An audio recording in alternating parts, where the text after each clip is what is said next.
आजचा दिवस तर मस्त फ्रेश सुरू झाला आहे, पण बघूया आता रात्रीपर्यंत काय काय घडतं ते.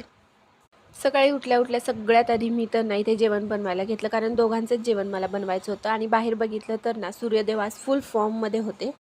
सो माझी बाकीची तर कामं झालेली, फक्त झाडू मारायचं बाकी होतं. तो तेच मी ते करत होते. आणि माझं ना एक असं वेगळंच लॉजिक आहे, मला ना शांतपणे काम करणं जमतच नाही, मला सतत तोंड चालू ठेवावं लागतं. सो असं करत करत माझं काम कधी उरकले हे मला देखील कळलं नाही.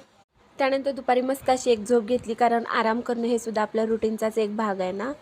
सो त्याच्यामुळेच. आणि त्याच्यानंतर ना माझे काही ड्रेस इस्त्री करायचे होते, सो मी फटाफट इस्त्री करून घेतले. आणि त्यानंतर मला आठवलं की उद्या तर सोमवार आहे, मला काही बेलाची पानं आणायची होती, तीच मी घेऊन आले.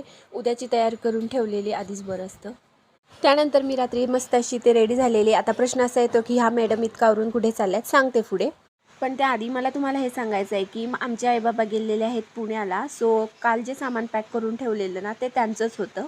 आणि म्हणूनच ना आम्ही असं ठरवलं की आज स्वयंपाकाला सुट्टी, म्हणूनच आम्ही आलेलो बाहेर डिनरला. दोघं सोबत असू तर साधं डिनरसुद्धा खूप स्पेशल वाटतं. आणि इथे आहे आपलं जेवण. सो आम्ही जेवण करून घेतो, आपण भेटूया उद्या. तोपर्यंत बाय.